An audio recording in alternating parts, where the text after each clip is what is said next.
Bueno, buenas tardes a todas y a todos. Bienvenidos a un nuevo curso de Yo Sigo Publicando. Hoy me habéis pillado aquí en la Facultad de Traducción e Interpretación, que tengo clase ahora. Y bueno, esta tarde yo creo que la voy a pasar bastante bien porque os he traído aquí a un colega mío al que quiero muchísimo, que es Juan Gorray. Ya sabéis que por Yo Sigo Publicando os traigo a toda la gente que conozco que tiene algo que contar interesante. Y bueno, Juan Gorray tiene un perfil muy peculiar, pero vamos a entrar aquí en su perfil más académico, más vinculado al mundo que nos interesa a nosotros, que es el mundo de la publicación, la comunicación científica, la evaluación de la ciencia. Y Juan Gorray, Juan Gorray es doctor por física, ha publicado libros, pero sobre todo en su última etapa de su vida profesional ha sido bibliotecario en la prestigiosa Universidad de Viena, donde reside. Y bueno, es uno dentro de nuestro campo. Juan Gorray es una persona muy querida porque tiene mucho carisma, es buena gente, pero profesionalmente es una persona que inició un campo que a mí me interesa muchísimo, que era el de profesionalizar la bibliometría y el de intentar un poco hacerla más cercana a los investigadores, a los rectores, a la gente de la gestión, y un poco intentar que nuestra ciencia, que tiene un carácter aplicado muy fuerte, tuviera un carácter aplicado de verdad. Y bueno, Juan se ha dedicado a eso y además le gusta mucho la docencia, le pasa como a los que estamos por aquí. Yo sigo publicando y hace muchos cursos, mucha formación de investigadores en cuestiones de las que veis aquí, de difusión y medición de las publicaciones en Internet, ¿vale? Él lleva unos programas en el que evalúa la contratación de los profesores de Viena y, bueno, ayuda bastante a los profesores a mejorar la visibilidad de sus currículums científicos. Y además lo hace sin fanatismo. Yo sé que yo soy un fanático, pero Juan no es fanático. Juan tiene un buen corazón y la verdad que hace todas estas cosas muy bien. La verdad que nosotros hemos aprendido mucho de Juan porque, bueno, ya os comento, ha sido de las personas que han sabido trasladar todos los conocimientos científicos a un ámbito profesional. De hecho, Juan es de los primeros que funda también la unidad de evaluación científica dentro de la universidad, en este caso la biblioteca, y después mucho en España hemos seguido su camino. Por tanto, amigo, maestro, y siempre es un placer escucharlo. Juan, ¿qué tal estás? ¿No se te escucha? Muy bien, muchas gracias, Dani, por la introducción. Yo también voy a contar al principio algo de la Universidad de Viena para que sepan dónde estoy y yo creo que Vale, perfecto. podemos empezar. Espera, te voy a compartir entonces Sí, la puedes compartir, ¿vale? Yo, si quieres, Juan, me callo y ya haces tu discurso, porque una vez que empezamos nosotros ya interrumpí, para tu bien. Vale. Vale, si quieres al final ya me incorporo cuando termine, ¿vale? Y si quieres ya comentamos algunas cositas o hacemos un debatito, vemos las preguntas que nos hacen desde el público, ¿vale? Pero ya al final, Pues, quiero que haga la presentación. Conéctate a y media o cosas así, ¿no? Sí. Yo me fumo un piti y ahora subo aquí otra vez a escucharte. Venga, pues hasta luego. Estaré por aquí. Guanches también está aquí si existe algún problema, ¿vale? Vale. Bueno, pues buenas tardes. Os agradezco vuestro interés y espero que esta presentación, porque lo que he presentado hoy es bastante básico y muy general, pero espero que sea interesante. Y lo que sí os pediría es que si tenéis alguna pregunta, para mí nunca es una pregunta que molestéis, sino al revés. Siempre ayuda a introducir algo nuevo, a decir algo nuevo, quiere decir que preguntar, pero no por el chat, porque no lo suelo leer, porque estoy tan ocupado siempre presentando que no lo leo siempre al final cuando ya se ha pasado la pregunta, interrumpís y preguntáis. Quiere decir que os lo agradezco.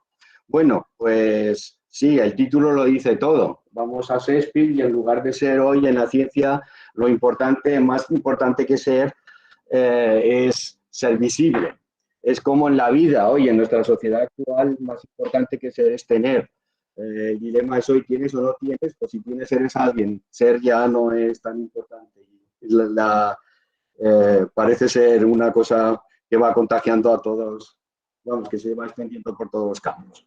Bueno, ya he introducido Dani, que bueno, yo me he formado, estudié físicas en la Complutense de Madrid, pero luego me fui a Viena y allí hice también el doctorado en físicas y luego empecé a estudiar también en Austria. No tenemos ciencias de la información así en Viena, pero sí hay un máster para bibliotecarios, que fue el que hice yo en la Universidad de Viena para la biblioteca, y me especialicé sobre todo pues en citas y en lo que en aquel tiempo era Science Citation Index, y lo empecé a utilizar, y después de estar mucho tiempo trabajando en la Biblioteca de Físicas, en el Departamento de Información, pues creé el pequeño departamento de bibliometría dentro de la Universidad de Viena. Eso lo fundamos en el 2008. Y como veis, bibliometría es uno de los servicios nuevos que ofrece la Biblioteca de Viena, junto con Open Access, con los repositorios, con el repositorio a largo término como es Phaidra, con un montón de cosas juntas, con las tesis. Quiere decir que es uno de los nuevos servicios que yo creo que las bibliotecas modernas y científicas deberían de ofrecer. Si recordáis, pues las citas, los primeros análisis que se hicieron de citas fueron bibliotecarios que querían saber cuáles eran las revistas que iban a ser imprescindibles para comprar en una biblioteca. Y empezaron pues a hacerlo fue en el área de químicas donde se hizo la primera vez. Y ya sabéis que siempre la lucha de los bibliotecarios ha sido que no teníamos dinero suficiente para comprar todas las revistas y que había siempre que elegir cuáles eran las más importantes en el campo. Bueno, pues, ¿cuál es nuestra filosofía en el departamento? Pues nos encontramos muchas veces que somos como agentes dobles, porque tenemos que trabajar para el rectorado, para la administración, pero por otro lado siempre nosotros, como la mayoría mismos somos científicos, y luchamos por defender que un bibliotecario también es un científico, porque es alguien que ha estudiado ciencias de la información y eso es un área como políticas o otra cualquiera. Pues nosotros también estamos del lado más de los científicos que de la administración, quiere decir que queremos ayudar a los dos.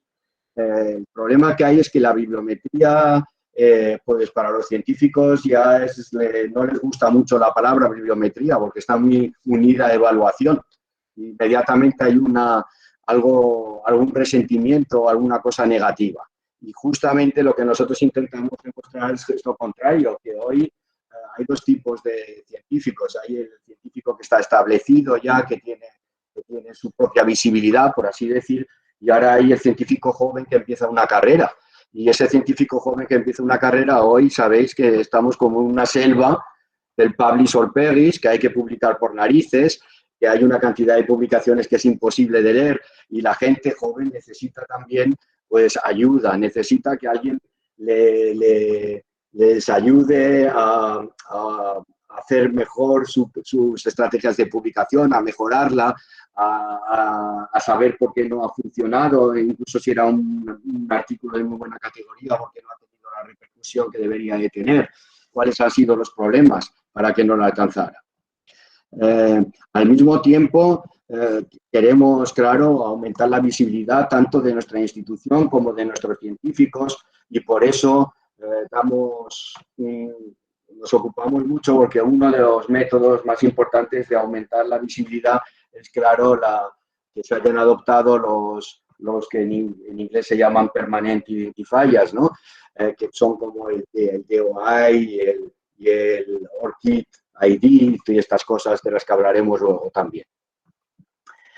Por otro lado, también cuando trabajamos con el rectorado de Viena, que hace continuamente evaluaciones, pues nosotros les decimos siempre que tengan cuidado qué tipo de indicadores usan, que no utilicen solo uno, que el mundo no es solo el impact factor o el H index, y lo que también intentamos hacer es reforzar el peer review, porque hay muchos peers que lo que hacen es análisis bibliométricos, que eso es la redundancia y lo peor, porque entonces pierden el tiempo para hacer el análisis, y eso se lo damos nosotros ya hecho por gente que tenemos ya una cierta experiencia y un cierto dominio de las bases, y entonces los peer de verdad tienen que profundizar en leer las cosas, las publicaciones más importantes, o fijarse en el contenido, que es el sentido que tiene el peer review. De esto hablaremos ya más tarde.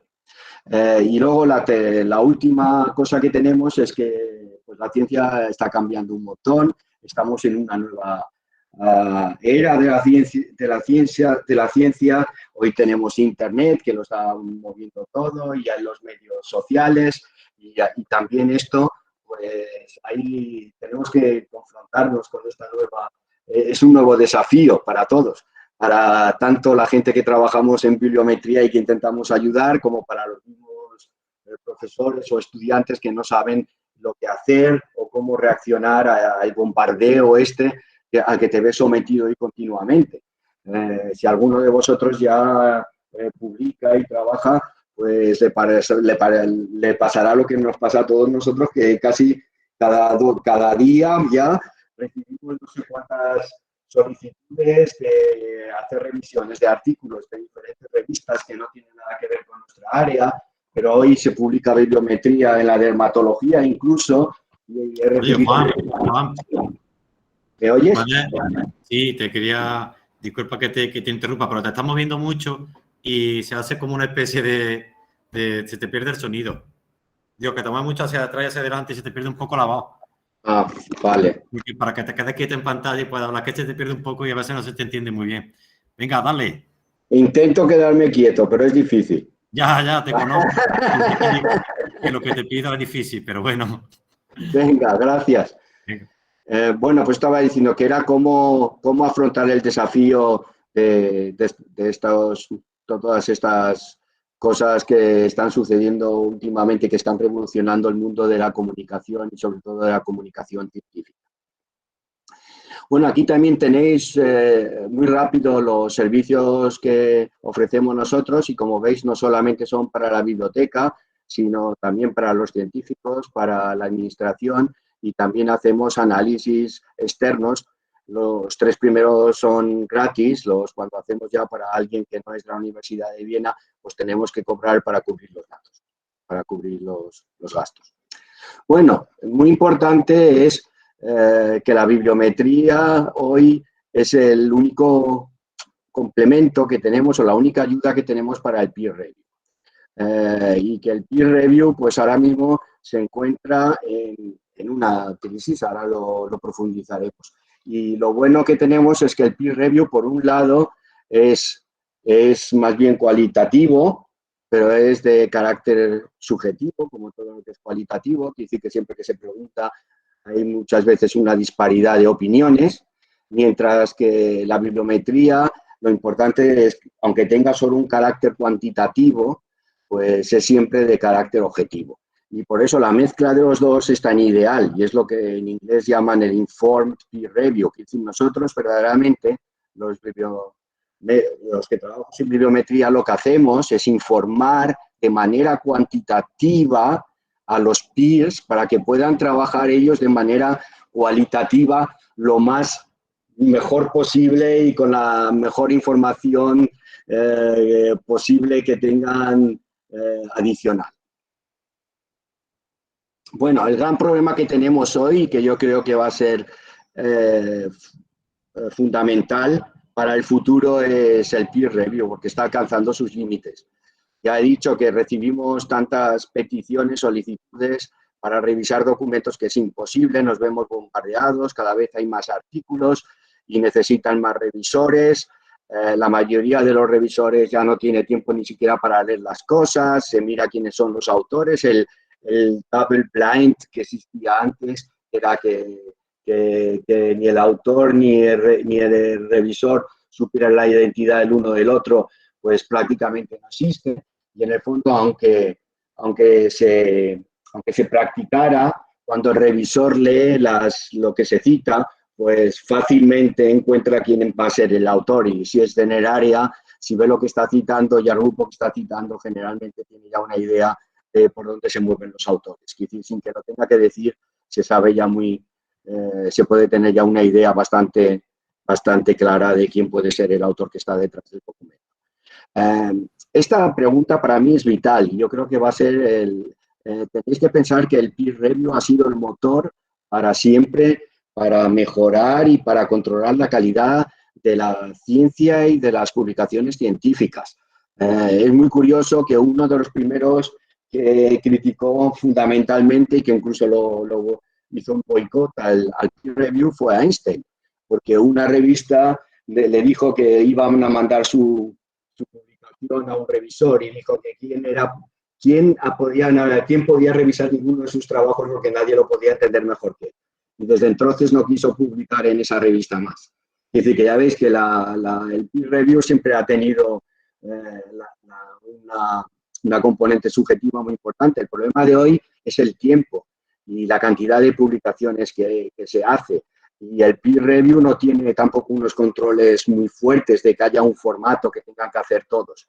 Se ha intentado democratizar y se ha intentado decir, bueno, que se publique, porque si se publica entonces no se van a escribir las burradas que muchas veces se escriben, no va a ser el revisor tan negativo como muchas veces es, o tan fácil solo porque sean sus amigos.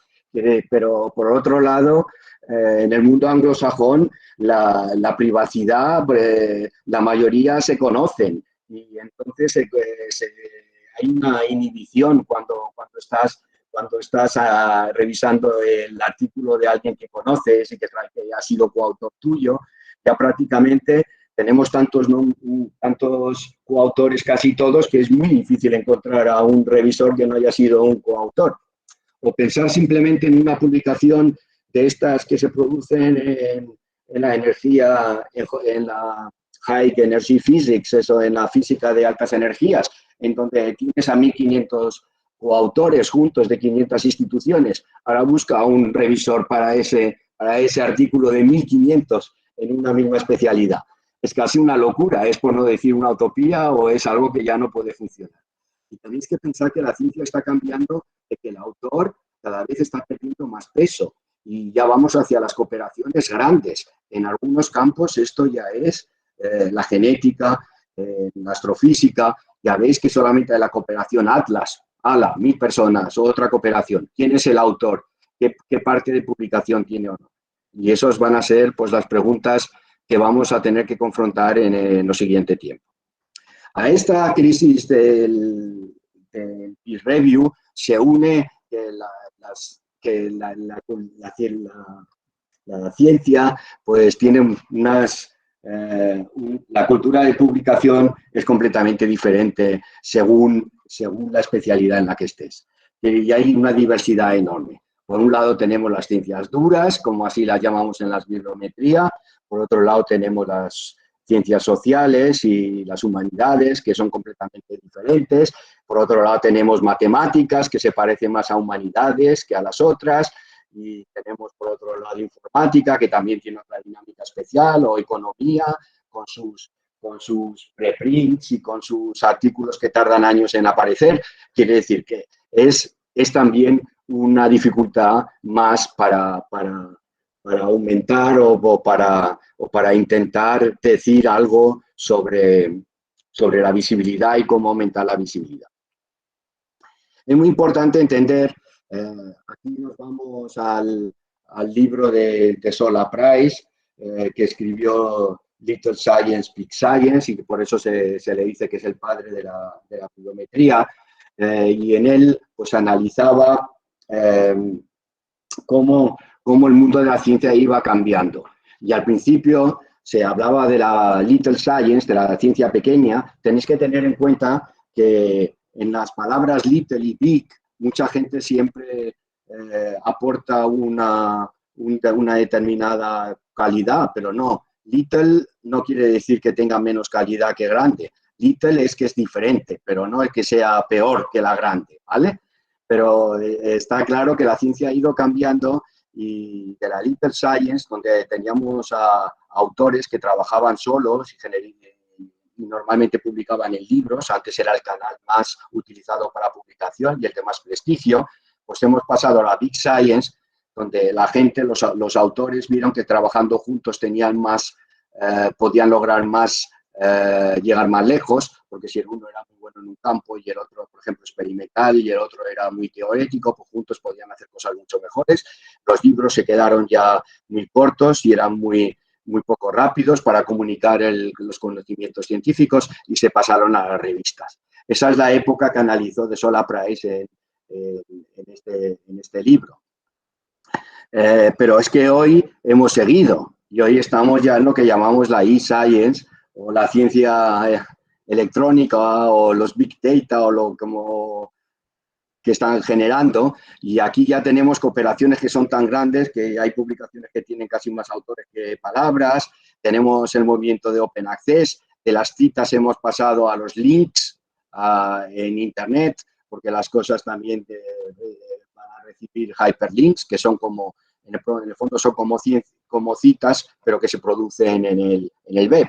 Y tenemos hoy también un montón de posibilidades de medir cosas que antes eran imposibles. Si pensáis en las medidas de uso, que antes los bibliotecarios pues hacíamos rayitas cada vez que alguien cogía una revista y la utilizaba para saber cuál era la frecuencia de uso de una revista, o teníamos que hacer encuestas, pues hoy, como todo es de base electrónica, abierta, pues se pueden medir cuántas vistas, cuántas descargas han tenido, se puede incluso mirar quiénes son los usuarios que han descargado y de qué países vienen, se pueden seguir el tracing, que se dice en inglés, se pueden seguir hoy un montón de cosas que antes eran imposibles.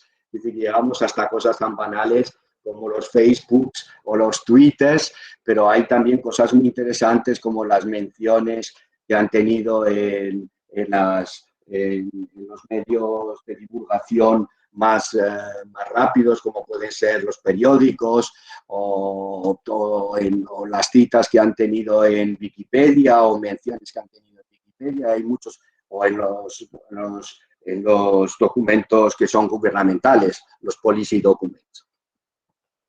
Lo que es interesante también ver es que esta evolución no se ha dado en todas las especialidades. Si, por ejemplo, nos centramos en las humanidades, pues seguimos en la Little Science, porque en las humanidades prácticamente siguen publicando autores solos, sin coautores. La coautoría está aumentando, pero no en este grado, e incluso el libro sigue siendo un canal muy importante de comunicación y no la revista, y ellos se dejan el tiempo. Hay un montón de teorías cómo es posible que esto ocurra, porque la social science y las hard science se van moviendo mucho más rápidos en el sentido de big science y unique science. Así que la velocidad es diferente, aunque la ciencia cambie. ¿Y cuál es la razón? Pues hay muchas discusiones y podríamos tener aquí una discusión filosófica muy grande, pero el caso es que todo el mundo dice que la velocidad se debe al grado de competición y que este es el catalizador. Es decir, que, por ejemplo, en las ciencias la competición es tan fuerte que no puedes estar esperando un año a publicar algo. En cambio, la gente que publica en museos, pues hay museos que todavía puedes, ¿cómo se dice? Se puede obtener el derecho a la publicación de esa pieza, entonces de esa pieza no puede nadie publicar hasta que tú no acabes. Y está el trabajo pues cerrado como 10 años a la investigación para otra gente, porque alguien ya se lo ha otorgado para sí mismo. Bueno, ahí no voy a hablar de estas diferencias entre las humanidades y las ciencias, porque para unos como para los otros es aberrante.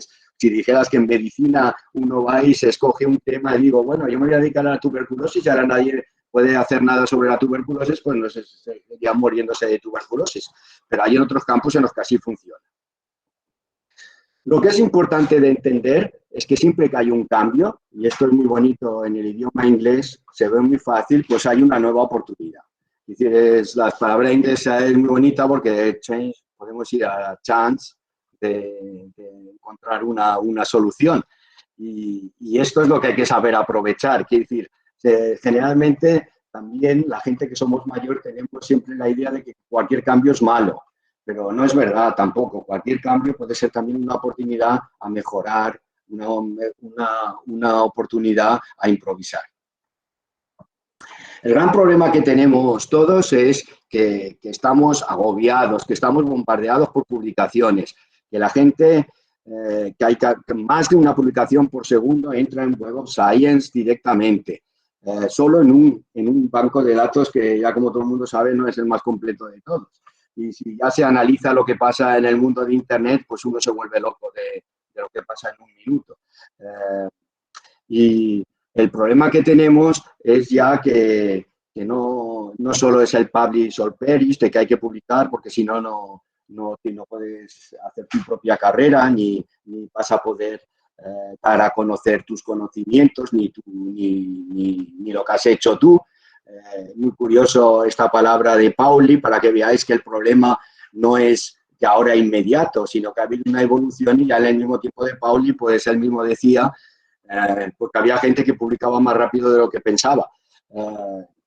Esto de Pauli lo cito mucho porque cuando se lee su biografía, creo que Pauli fue el que necesitó, no sé, como 100 clases para que le dieran el carnet de conducir, porque no se lo daban siempre y no aprobaba el carnet. Dice que necesitaba también un montón de clases para el carnet de conducir.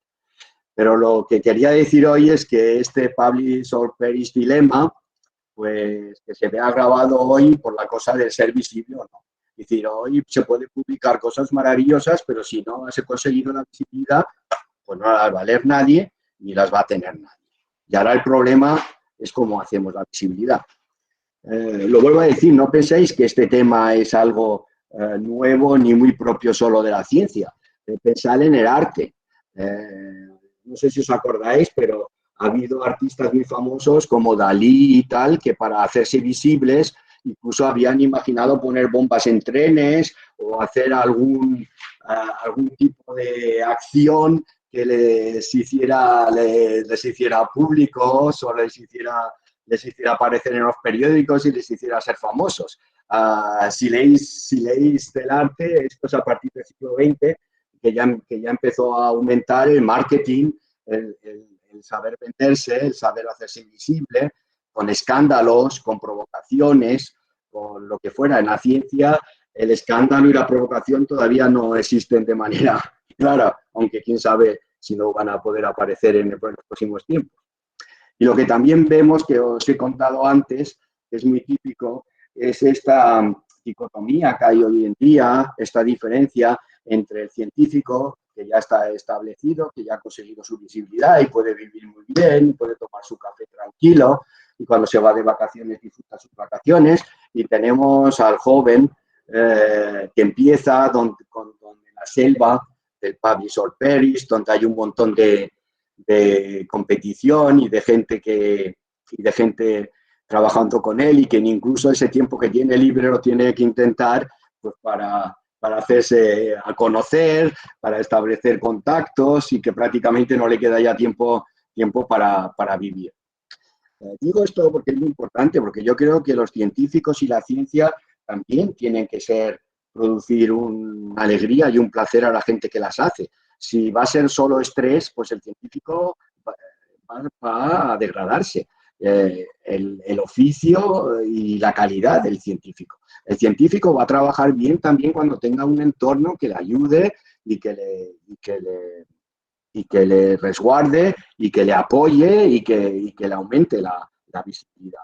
Me acuerdo que nosotros hemos tenido una vicerrectora que me gustó mucho lo que decía, pero ella decía que lo que quería era proteger al científico que no sabía hacer marketing, al clásico científico que está encerrado en su pequeña torre de marfil y solamente sabe hacer sus cosas, pero que es un genio, porque este tipo de científico pues, va a desaparecer, porque si hoy el científico no tiene tampoco la habilidad de saber venderse, pues ni va a lograr proyectos, ni va a salir, ni nada.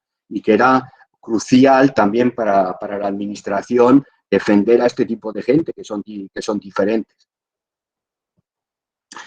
Bueno, ya he dicho que también cambia mucho por la visibilidad en las artes. El gran problema que tenemos es las humanidades, en las artes y en las humanidades, porque allí no funcionan las cosas bibliométricas tampoco tan bien. Y justamente esta gente también es la más reacia al tema. Y dicen, ¿quién me va a evaluar a mí? ¿Quién me puede evaluar o no? Nosotros en Viena hemos tenido ya pues ya llevamos no sé cuántos años, casi 8 años intentando ayudarles y decirles tengan cuidado, pero siempre nos han visto con ojos muy negativos diciendo, bueno, es que toda la gente va a venir ahora a evaluarme y el ministerio me va a pedir cuentas. El caso es que les dimos un par de recomendaciones para aumentar la visibilidad general. Voy a comentar un poquito así hoy de manera general. Lo importante es que las publicaciones pues estén indexadas en los bancos de datos que hoy no solamente son del campo específico, sino también en Web of Science, en la Core Collection o en Scopus, que se utilice los CRIS, las Research Documentations, el lenguaje que se puede publicar en el lenguaje que quieras, pero que las publicaciones, el título, como se dice, las reseñas bibliográficas tienen que estar también en inglés para que los documentos se puedan indexar en los datos internacionales, que hoy pedir una traducción es muy fácil y que hay traducciones automáticas que no son nada malas, sobre todo en los campos científicos, y que si alguien ha encontrado el abstract y piensa que es interesante, pues lo intentará traducir el PDF o se pondrá en contacto con el autor y le diga que si le puede ayudar en alguna manera, pero ya ha aumentado la visibilidad. Luego el Open Access, que es un poco contradictorio. Hay gente que dice que es un aumento de la visibilidad. Yo no estoy completamente de acuerdo con que sea un aumento de la visibilidad, porque como hay tanto, el ser visible no es el que se pueda tener acceso a las cosas. El Open Access hoy ha cambiado de Open Access, el Access cada vez se reduce más al Open Share, pero el Access no te está aumentando directamente la visibilidad. Al revés, si tenemos Open Access a más y más documentos, pues es más difícil encontrar los que son verdaderamente interesantes para nosotros. Bueno, la adopción de identificadores permanentes, ya he dicho que es básica, volveré a este punto luego un poco más tarde, y luego hay sitios donde se puede, pues, es un incremento de la visibilidad si la gente tiene en Google Scholar su propio perfil, o incluso si ya eres un profesor bueno, que tengas en Wikipedia tu propia reseña, que te la haya hecho toda la facultad o la universidad. Y generalmente, ya digo, pues hay que pensarse, sobre todo la gente joven que empieza a adoptar una propia estrategia de publicación, y también tenemos que saber cómo vamos a reaccionar a las nuevas métricas y a qué cosas tenemos que reaccionar, a qué cosas no, y cuál es la importancia hoy del self-marketing y de la promoción en la ciencia. Y tenemos que defender que la ciencia no caiga en manos solo del marketing y de la promoción. Yo ya he oído que hay muchas universidades que ya tienen incluso un departamento de marketing, y todos los artículos que encuentran que son buenos, pues se les intenta ya hacer una especie de promoción en los medios sociales para que aumente la visibilidad. Ya os digo hoy que la visibilidad es fundamental para luego lograr las citas y para luego tener un impacto. Y que se pueden publicar cosas, estoy seguro que hoy se publican cosas maravillosas que nadie lee. Y claro que es una pena si no se han podido, es una pena que se pierdan o que no tengan verdaderamente la recepción. Por otro lado, todos habéis oído hablar de las bellas durmientes o de Sleeping Beauties, y siempre se puede pensar, bueno, lo que yo he hecho es algo estupendo, pero ahora es una bella durmiente y ya despertará el interés. Eso ya se despertará varios años después de mi muerte y se darán cuenta de lo importante que fue mi publicación. Pero eso es solamente un consuelo que muchas veces no funciona. Bueno, sobre los identificadores ya sabéis que empezó con los libros. Había tantos libros que se les concedió un ISBN. Luego salieron las revistas y ya había otra vez tantas revistas que les dieron un ISSN. Ahora hemos llegado ya a la cosa de que hay tantos científicos ya, como antes libros. El número de científicos se dobla casi cada 10 años. Eso fue lo que Sola Price publicó. Y ahora va mucho más rápido, incluso el aumento de científicos. Por eso ahora los científicos, pues sobre todo en países donde hay 100.000 personas que tienen los dos mismos apellidos y el mismo nombre, pues se puedan lo que se dice en inglés, se puedan disambiguity en inglés, que se dice, ¿no? Que se puedan separar el uno del otro y se puedan identificar fácilmente. Las instituciones van por el mismo camino y hay varios proyectos que están actuando, y hasta las mismas publicaciones, pues un DOI hoy es fundamental. Un DOI es fundamental hoy porque si el DOI, pues no se abre la puerta de las nuevas métricas. Y si la publicación que tenemos no va a tener un DOI, no la vamos a poder seguir en las nuevas métricas, ni vamos a ver lo que estamos, la repercusión que están teniendo en Internet o en el mundo virtual. Como aquí he puesto una que me parece, porque yo creo que la bibliometría tiene siempre un carácter muy bíblico. Ya sabéis, por ejemplo, las core collections como El pueblo elegido, y pues lo de contar, que no se pueden contar como no se puede contar el ejército del cielo ni se puede medir la arena del mar, pues hoy estamos intentando contar el ejército del cielo y medir la arena del mar y medir todo lo que se pueda medir. Bueno, ORCID, y esto lo voy a pasar rápido, que creo que lo conocéis. La fundamental es que una persona va a aumentar la visibilidad. Lo malo que tiene el ORCID ID es que la mayoría, que hay un montón de basura. Yo he hecho, cuando estaba haciendo proyectos para instituciones de fuera y teníamos gente de China, pues había como los perfiles estos que se abren y luego se dejan y nadie los borra, y había un montón y era dificilísimo encontrar el perfil bueno, sobre todo para la gente que lo hubiéramos necesitado más. Luego que no están actualizados correctamente, pero de todas maneras muchas veces sí que son una ayuda, y yo sigo creyendo que es una parte del futuro. El gran problema que tenemos con el ORCID es que no ha sido un proyecto europeo, como nosotros siempre aconsejamos que fuera, sino que es una iniciativa más bien privada y que estamos pagando por unas cosas que debería, yo creo que el ORCID tenía que haber salido de la Comunidad Europea y tenía que haber sido un gran proyecto. Nosotros lo quisimos presentar y todo, pero no encontramos ninguna resonancia. Y ahora pues estamos todos en manos. Hay muchas quejas ahora sobre ORCID, de que la gente paga, pero no saben ni para lo que pagan en los consorcios, pero en el fondo sí que es el camino a seguir, porque si no, nunca vamos a poder pues tener análisis bibliométricos transparentes y claros. El DOI ya os lo he contado también.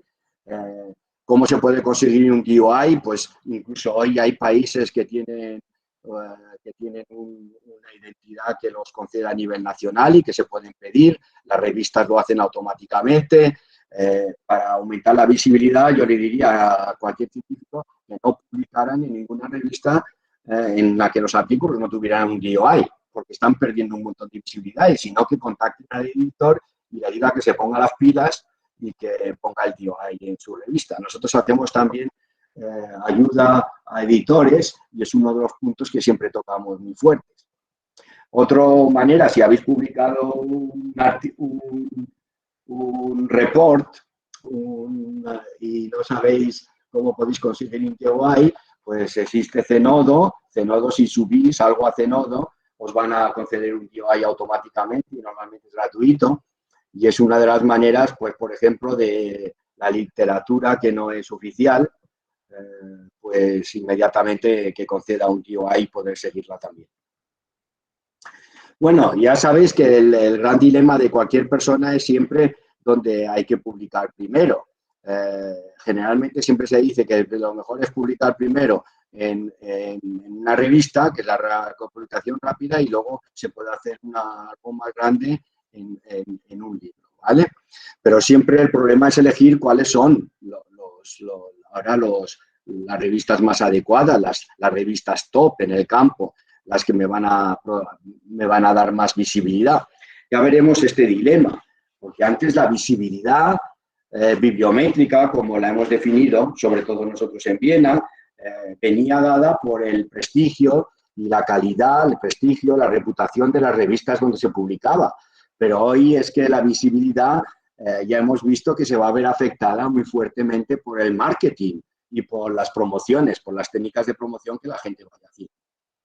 Bueno, pues cuando se va a elegir una revista hay que tener un montón de cosas en cuenta, sobre todo, claro, que la revista sea adecuada por el tema, que sea peer reviews, porque si no es peer review y la publicación no va a tener ninguno, la reputación de los editores, la diversidad, muy importante, que esté indexada en los bancos de datos internacionales, que también contienen citas, si tiene un impact factor mejor, no tiene que ser el impact factor, hay otras medidas de impacto muy importantes como tenéis el SNP o el SJR, o tenemos el Site Score, o tenemos el Article Influence Score.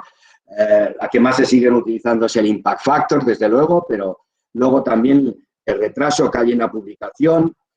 Esto sobre todo lo digo por las artes y humanidades. Hay revistas en artes y humanidades que necesitas 1 o 2 años hasta que aparezca el artículo. Y hemos contactado a los editores y hemos dicho cómo es posible, porque esto, claro, en otros campos sería imposible.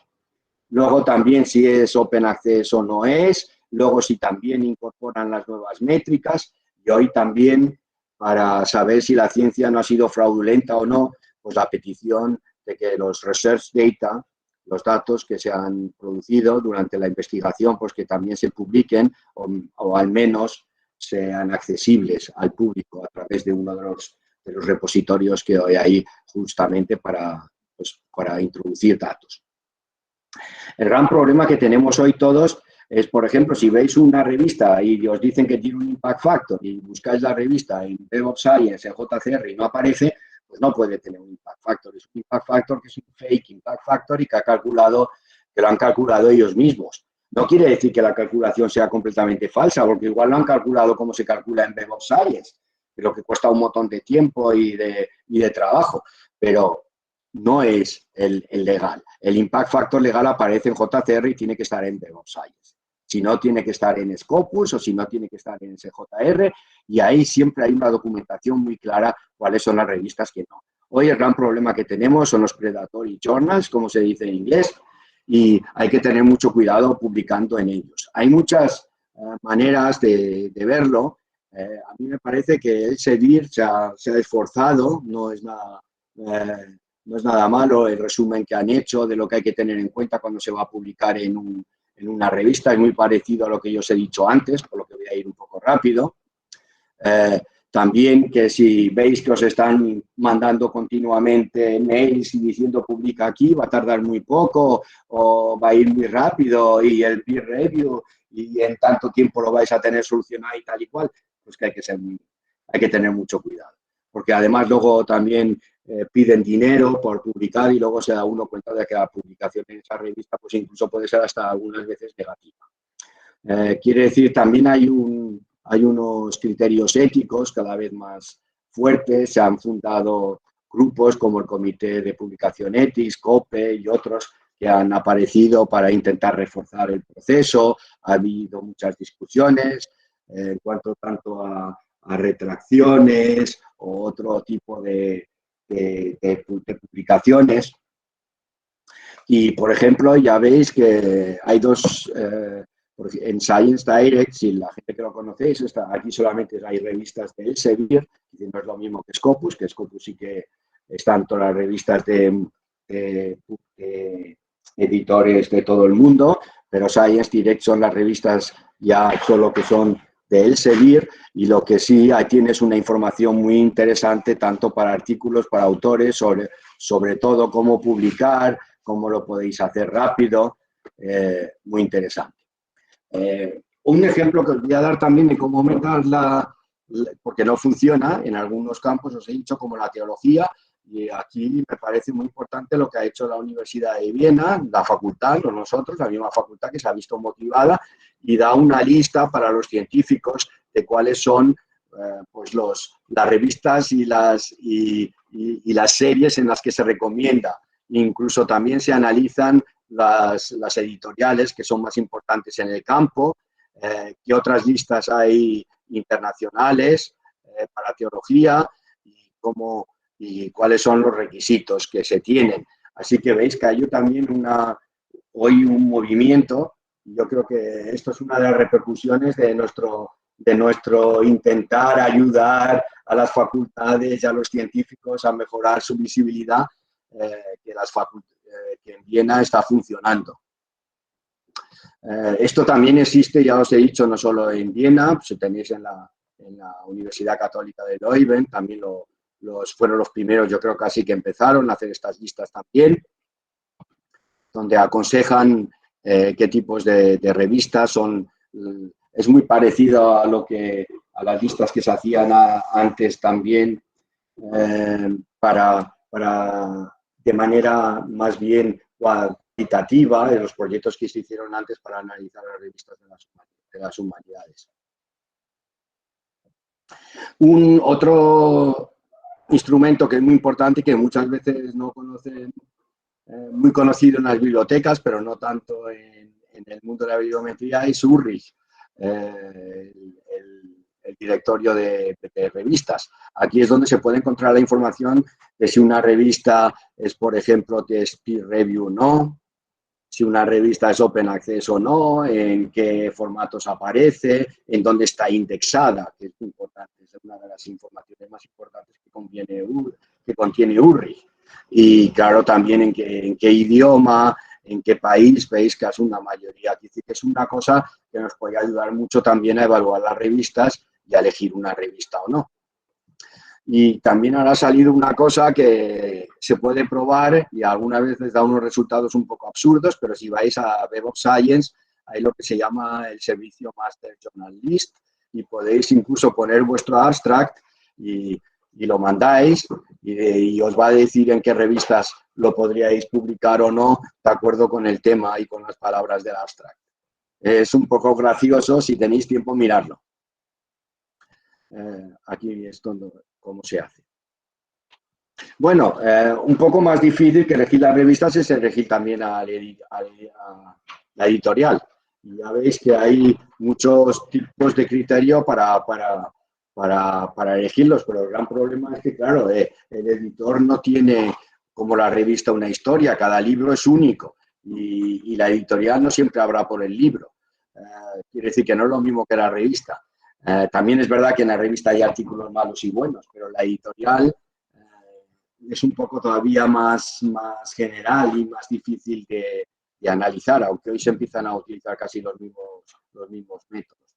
Aquí también ha habido bastantes iniciativas, empezaron los finlandeses e incluso los españoles han sido también han estado muy activos. En este tiempo tenéis el SPI, que se puede buscar también en diferentes campos cuáles son las revistas más importantes y os ayudan también a decir cuáles son los editores que son más generales. Es curioso que está comparando, ha habido ya incluso artículos que han comparado el de los españoles con el de otros países y, por ejemplo, en Austria es verdad también que la Herder editorial, pues que era en filosofía una de las más, la alianza editorial no, porque ya es más de tipo del lenguaje, pero la Herder editorial sí que aparecía también en nuestro campo como aquí. Bueno, lo que os quería decir es que en el mundo de la bibliometría empezó con las ciencias, ya lo sabéis, con Garfield, y que fue el que puso la base empírica para las citas. El gran problema de las citas lo sabéis también todos, que llegan tardes, que se necesita mucho tiempo, que la evaluación no dispone de ese tiempo. Al rector no le importa lo que pasó hace 10 años, solamente quiere saber lo que ha pasado en los últimos 2 o 3 años. Y como las citas necesitan tanto tiempo, e incluso en algunos campos la vida media es tan alta, que no dicen nada. Por eso la gente utiliza generalmente el impact factor y de mala manera, porque el impact factor lo único que está diciendo es que hemos tenido el mérito de haber publicado en una revista donde normalmente el grado o la probabilidad de rechazar los artículos es muy alta, pero más no estamos diciendo. Es decir, el impact factor no se puede utilizar para medir la calidad de un artículo, ni siquiera el impacto del artículo el mismo. Hay un montón de publicaciones en revistas de gran impacto que nunca se han citado. Es decir, el impacto necesita tiempo para ser medido. Y el problema es que la evaluación no tiene tiempo para esperar porque quieren saber lo que ha pasado en los últimos años. Además de esto, las citas tienen más problemas. Que ya sabéis que citar también es subjetivo y que citar la distribución es completamente, pues no es la campana de Gauss, sino que es completamente utilizar los percentiles, porque si no nos perdemos. Y luego también hemos visto que las citas han sido desplazadas en el campo de que antes se hablaban de citas, pero han aparecido los hyperlinks, entonces Google introdujo, Google que fue lo mismo que Science Citation Index y que empezó a ordenar los documentos a través del número de citas que habían recibido, Google lo ordena a través del número de hyperlinks, que fue la idea de Garfield, pues ponerla en el Web of Science. La nueva cosa que introdujo Google fue el Prestige, que fue de decir que no cada cita tenía el mismo valor, sino si recibes un hyperlink de una universidad muy buena americana, pues que esa tiene un peso mucho más grande y fuerte que si recibes de una homepage de una persona privada. Y el introducir esta métrica de prestigio es lo que ha creado el Google PageRank, y esto incluso lo han utilizado luego otros indicadores como SJR y como utilizó el Eigenfactor Matrix para también dar pesos a las citas, sino que todas las citas tuvieran el mismo valor, como pasa en el Impact Factor, o como pasa en el SNP, o como pasa en el Site Score. Bueno, lo que ya también he dicho ha sido lo que no podemos olvidar es la revolución del mundo digital. Y esto ha sido un renacimiento pues, de las medidas de uso. Porque antes las medidas de uso pues, ya estaban desplazadas, pero hoy, sobre todo en artes y humanidades, hemos hecho análisis y es donde, por ejemplo, el número de descargas y de vistas puede ser incluso mucho más importante pues, que el número de citas recibidas. El gran problema que tenemos es cómo medirlos, porque no se debe de medir la descarga, sino es mejor, siempre en el mundo de las nuevas métricas, el dilema siempre que tenemos es que medimos las descargas o el número de gente que ha estado descargando, o el número de websites que ha descargado, porque una misma persona puede descargar miles de veces, pero si se controlan también los usuarios, pues entonces ya no hay esa manipulación y podemos, en el fondo, también pues entenderla o descubrirla o revelarla. Ya digo, el campo de Altmetrics, que fue una reacción al mal empleo del Impact Factor Underage Index, que comenzó con el manifiesto de PRIM en el año 2010. El gran problema que tenemos allí es que tenemos un montón de indicadores diferentes, ya no sabemos ni lo que medimos e intentamos ponerlos todos juntos. Algunos han atrevido incluso a ponerlos todos juntos en una especie de donut y de ofrecernos con colores un Altmetric Attention Score, que en el fondo es tan horrible como el Impact Factor desde mi punto de vista o el H-Index cuando se emplea mal y que incluso pues, tiene menos solidez que estos dos mismos. Pero la gente le ha encantado siempre tener un número solo con el que se pueda decir cosas. Es decir, justo, yo creo que esa es justo la filosofía mala de la bibliometría. Un solo indicador siempre va a ser, es fácil, es rápido, pero te va a desvirtuar y va a cometer un montón de errores. Y lo bonito es siempre pues, entender la multidimensionalidad del problema.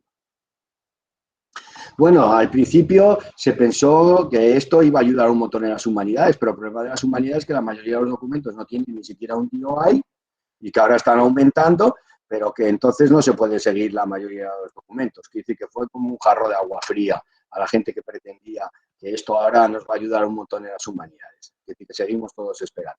Ahora, lo que sí puede ayudar esto es ver el grado de atención que ha logrado un documento en Internet. Tenemos un montón de ventajas, porque podemos no solamente ver las publicaciones normales de revistas, sino se pueden seguir un montón de cosas. El Altmetrics no hay que esperar tanto tiempo como las citas. Los grandes problemas que tenemos es que los datos, pues eso, no son difíciles de reproducir, no hay una normalización, hay un montón de problemas. Esperamos muchas cosas, pero todavía la comunidad misma no los utiliza en todos los sectores de la misma manera. Quiere decir que hay diferentes tipos, por ejemplo, a lo mejor en el mundo de ciencias de la información, pues la gente sí lo utiliza ya mucho, pero hay otros en donde la gente es muy reacia y sigue sin querer utilizarlo y incluso encuentra que no está de acuerdo con la privacidad. De todas maneras, lo que es no se puede discutir es que Altmetrics ya se empieza a utilizar y que hay muchos científicos, incluso en Estados Unidos, que ya lo utilizan para aumentar su visibilidad. Hay, por ejemplo, la página Water Altmetrics y si hay ejemplos de cómo se pueden utilizar. Por ejemplo, How to use Altmetrics. Y os ponen un ejemplo como alguien lo ha utilizado en su currículum vitae o para una aplicación, para un proyecto o para un montón de cosas. Quiere decir que ya la gente empieza a utilizar esas cosas. Y la gran pregunta que tenemos ahora es cómo vamos a definir el impacto en el futuro y cómo se puede medir.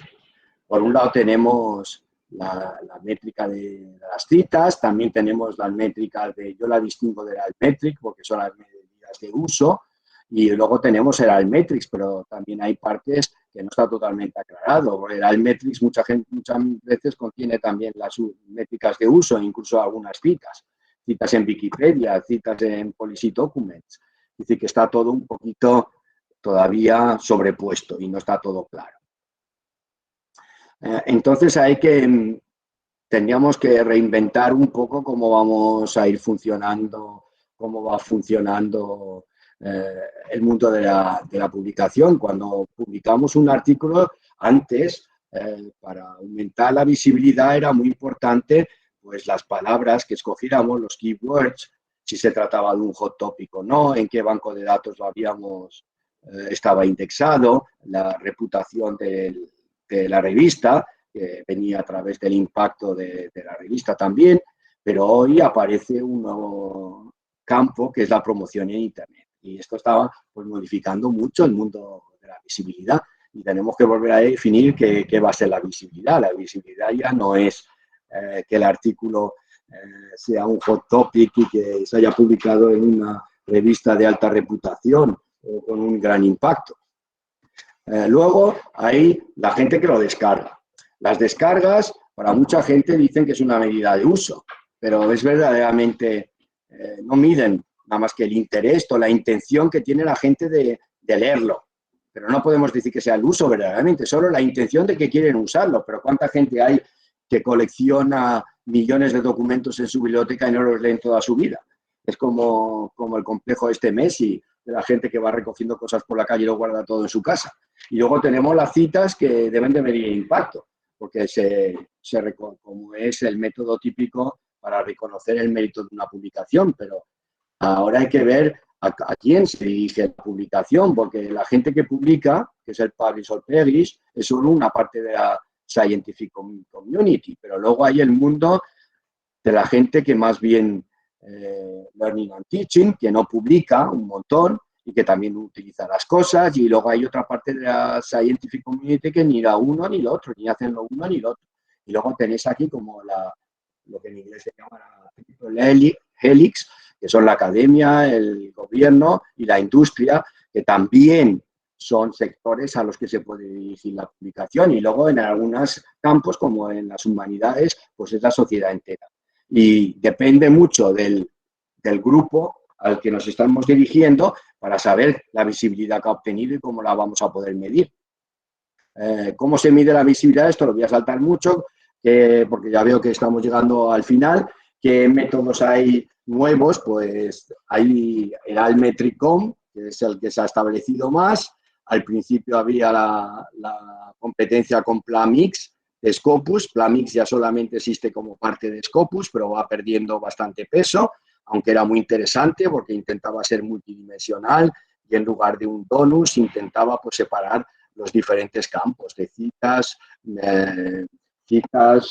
uso, medios sociales, menciones y las otras cosas. Es decir, a mí me gustaba más porque era más claro. Veis que en Scopus lo siga adoptando. Pero es que además hay un montón más de networking services, tenéis el ResearchGate, que se utiliza mucho, generalmente los científicos, luego hay academia, edu, que lo hacen más la gente de humanidades, cada vez se van volviendo todos más comerciales. Luego hoy, naturalmente, para un científico, para aumentar su visibilidad son muy importantes las participaciones no solo en Wikipedia, Google Escolar, pero blogs y mailing lists, estar en Mendeley, para las revisiones de libros hay Goodreads, publicaciones en YouTube, he encontrado un montón que son estupendas y que pueden ayudar un montón. Pronto se van a también a tener en cuenta y luego hay ya cosas que desde mi punto de vista son más banales como Twitter o Facebook, pero que también aumentan la visibilidad de los documentos. ¿Cómo se buscan hoy blogs y mailing lists? Pues a todo el mundo que esté en un campo para aumentar su visibilidad, pues le interesaría participar en un blog, en una mailing list. Lo mejor es ir a Google y buscarlos, hay máquinas que también lo buscan. Ya digo que el mundo de las nuevas métricas ha llegado hasta la EU, se ha formado un grupo de expertos y se ha intentado articular cómo se debería de reaccionar. Hay un montón de problemas terminológicos. Ahora estoy yendo un poco rápido en la presentación porque son temas un poco más adicionales. Hoy, por ejemplo, se habla mucho ya de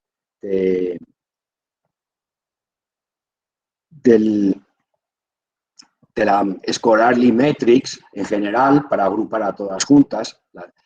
Se ha utilizado más este vocablo, que es el que se va utilizando, y se han analizado los diferentes, cómo va evolucionando, cómo se pasa de reach, al engagement, a la virality, a la dissemination, e impact a la research. Hay análisis bastante buenos en este término. Si veis ahora en los campos, pues veis que las citas, que son tan importantes en físicas, pues ya pierden bastante relevancia en el mundo de las ciencias, de las life sciences, y en la social science todavía menos. Y si ya vamos a las artes y humanidades, pues todavía menos. Quiere decir que hay que ver la diferencia, y vuelvo a repetir que no solamente la diferencia entre los campos, sobre la diferencia entre las diferentes generaciones de científicos. Los que han alcanzado ya la visibilidad, una determinada visibilidad, un determinado prestigio, y los que no. Utilizar las medidas del Altmetrics para la evaluación, pues en el fondo, si se van a decir que los factores clásicos en la evaluación que se tienen que cumplir, que son estos 5, los he escrito aquí en inglés, pues no se cumplen. Es decir, el ordenador diría no, que no se debe utilizar para la evaluación, pero de caso se están utilizando ya, y hay un montón de campañas. Me parece que no sé si lo conocéis, Metric Tide es muy interesante, donde se hablan de las 5, robustness, humility, transparency, diversity and reflexivity, que son lo que se deben, las dimensiones que debe de tener y lo que se debe de tener siempre en cuenta cuando se utilizan estas cosas. Bueno, lo que verdaderamente medimos no es nada más que la atención. Lo que tenemos que entender es que el siglo XXI ha traído una gran diferencia, ha habido como una revolución de todos los medios de comunicación, y lo más importante es que claro, el mundo de la ciencia también, la comunicación científica es una parte de la comunicación, y ha habido, pues, estamos ahora mismo viviendo la revolución más grande que ha habido en ese sentido, y estamos entrando en un nuevo campo donde la gente ya, muchos dicen que en el futuro ni leen, todo va a ser de carácter más bien visual, pero no de leer, sino de comprender, sino con dibujos, con figuras, o con la escritura va a perder cada vez más peso. Y lo que es muy importante es que la visibilidad, y es a lo que llego hoy más fuerte, es que no está ya reducida como antes al campo de ser capaz de publicar en las revistas de más prestigio, sino que hoy se va a tratar más de la promoción. El caso es quién va a hacer la promoción y quién tiene el tiempo de hacer la promoción. Los científicos van a tener el tiempo ellos de promoverse, o van a ser las instituciones, y cómo podemos, hay que tener una visibilidad a toda costa, hasta dónde llega mi privacidad, en qué modo me tengo que meter. Estas preguntas que muchas veces el científico de las ciencias fuertes no se plantea, la gente de artes y humanidades nos las está repitiendo todo el rato. Dice que para una visibilidad a toda costa que no es deseable. Bueno, lo que es importante ahora es ver que del científico, nuestro pequeño Einstein, ahora se ve obligado a hacer un montón de cosas, de mandar twitters, de estar en Facebook, de tal y cual, y ese pobre está cambiando y se está volviendo más bien en el marketing. Y eso es lo que tenemos que reaccionar. Va a haber este cambio de papeles. No sé si os ha pasado a vosotros, pero muchas veces cuando publicas ya en revistas incluso te mandan una serie de criterios de cómo puedes aumentar la visibilidad de esa nueva aplicación, y te dicen de hacer un montón de cosas, de añadir un link, de mandar un email a toda la gente que conoces, de poner un podcast, un vídeo sobre el artículo, es decir, que ponerlo en Twitter, en Mendeley, de escribir un blog post y hacerlo y mandárselo a todo el mundo. Es decir, un montón de cosas que se hacen.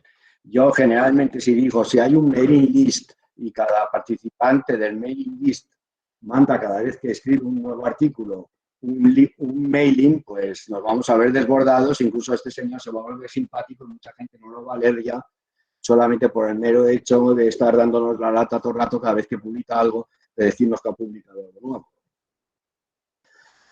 El caso, lo que nosotros sí aconsejamos, estos son los consejos que damos para aumentar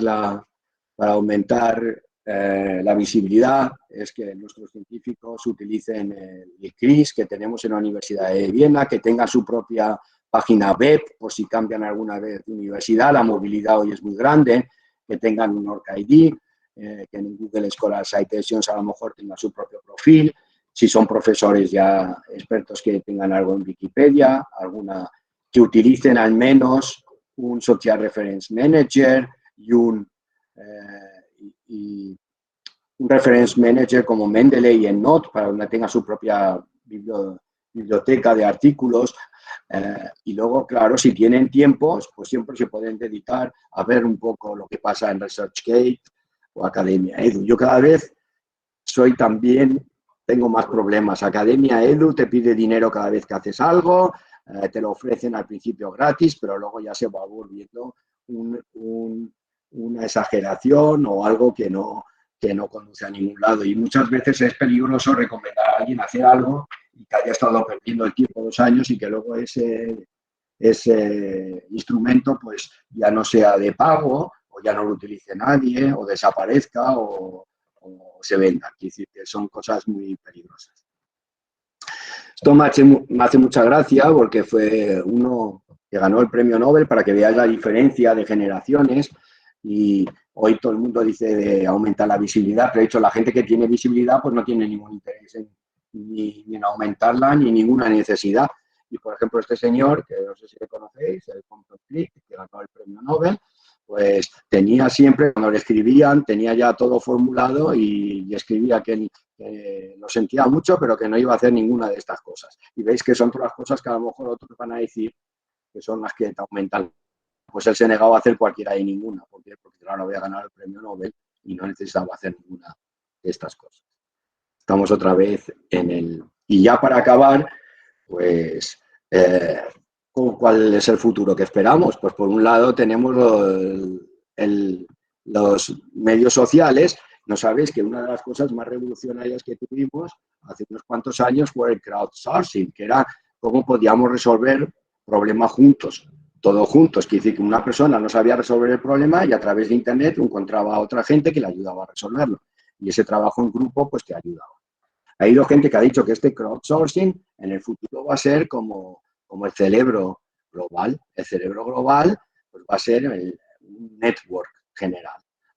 Hay teorías que van en este campo. Uno de los que la ha formulado porque hay muchos, fue Francis Heligen, que habló del Global Brain, diciendo que era un foro que enseñábamos a trabajar a estas redes y que estas redes iban a solucionar luego los problemas mejores que nosotros y que a lo mejor, por ejemplo, el peer review pues se iba a hacer a través de este tipo de redes y de análisis. Incluso dio ejemplos de cómo se podía responder el mundo entero a determinadas cuestiones y la aportación de cada cultura o de cada país. Por otro lado, también lo que yo siempre intento contar en mis charlas es que hay el peligro pues, de que estemos creando lo contrario, una torre de Babel, donde todo el mundo habla y nadie se entiende ya. Solamente en los pisos de abajo, donde estamos muy bien organizados, como en Web of Science, en las categorías, que están normalizados, pero cada vez que vamos subiendo más arriba, pues ya te digo, una publicación misma genera tantas citas, pero hoy es que además una publicación genera un montón de comentarios, de blogs, de tal y cual, y nos vemos al final del día, tenemos millones y millones y millones de información que ya no sabemos cómo analizar y que nos pueden, pues en lugar de ayudar, pues al revés, que al final no vamos a saber, ni vamos a tener oídos, ni nos va a interesar y que estamos hablando diferentes idiomas porque la gente ya no se escucha el uno al otro ni tiene tiempo para escuchar el uno al otro. Bueno, no me quiero pasar mucho más. Esto sería lo que hoy os quería comunicar. Y con Muchas esto... gracias por la presentación. Bueno, si tenéis preguntas... ¿Tenía alguna preguntilla aquí para el amigo Juan?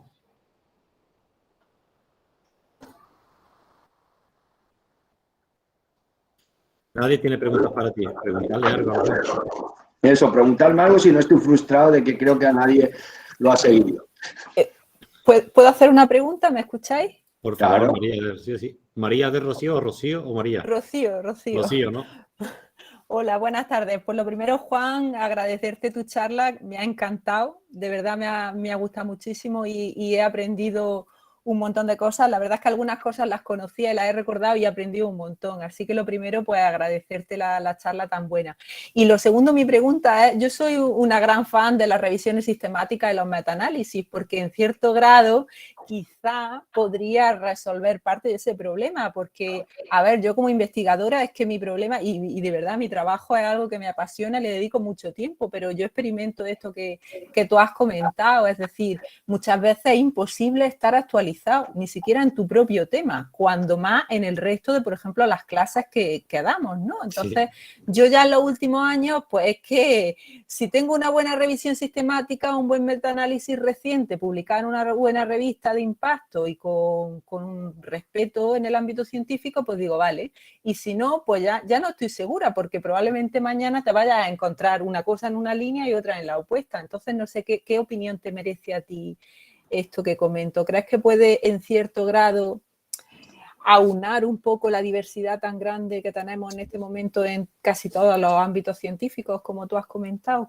¿Cuál es tu opinión? Pues una pregunta muy difícil. No, pues no puedo decirte. Yo creo que sí que es un intento, una manera de lograrlo, pero no estoy seguro de que sea la única de que vaya a tener el éxito.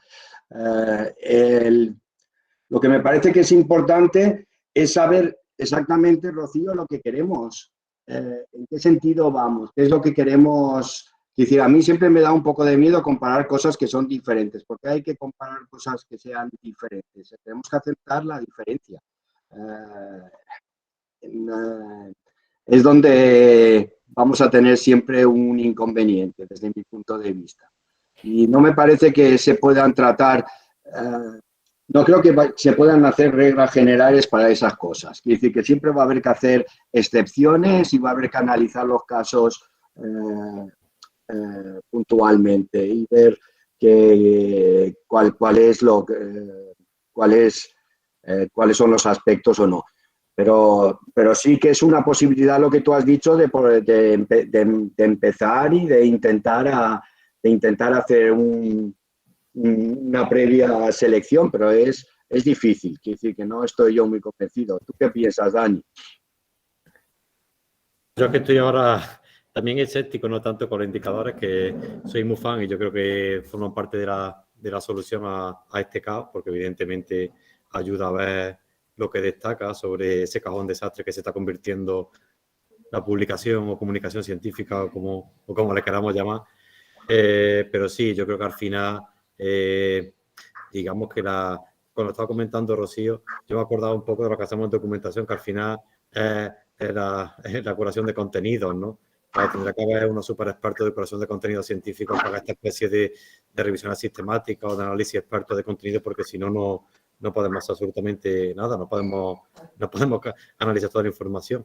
En fin, es bastante complejo en este sentido, ¿sabes? Y yo creo que sí, que pasa por ahí el futuro de la comunicación científica en cierta medida.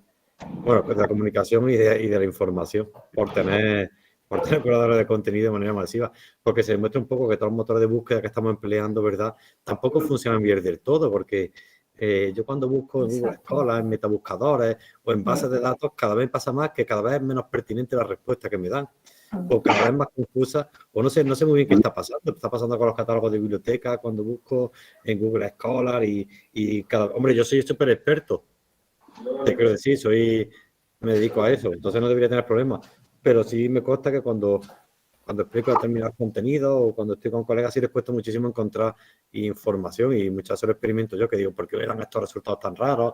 Y no consigo dar ni con las keywords ni con la búsqueda. En fin, cada vez me pasa más. Y entonces digo, si yo tengo muchas veces cacao de estos problemas, imagino que los científicos y las científicas que no son tan expertos tienen que tener un lío mental increíble o bastantes problemas para buscar información. Buenas tardes. Claro. Hay una pregunta que ha salido en el chat sobre Academia Edu, de que pagando se pueden ver la gente que te está citando o algo así. A mí, yo la verdad es que no lo utilizo y no me gusta nada, porque vas a Google y te buscas la misma publicación y puede salirte sin pagar nada quien te ha citado y otras cosas. Y tener que estar pagando y ese tipo ese tipo casi de chantaje. Si quieres ahora ver quién te está mirando, quién te está citando, tienes que pagar el premium y tal y cual. Me parece que, no sé, soy de otra generación y no me atrae mucho. Desde ese punto de vista soy muy reacio a la nueva evolución que está tomando la academia. Creo que en otros instrumentos no se produce, pero es una opinión muy particular mía sobre academia.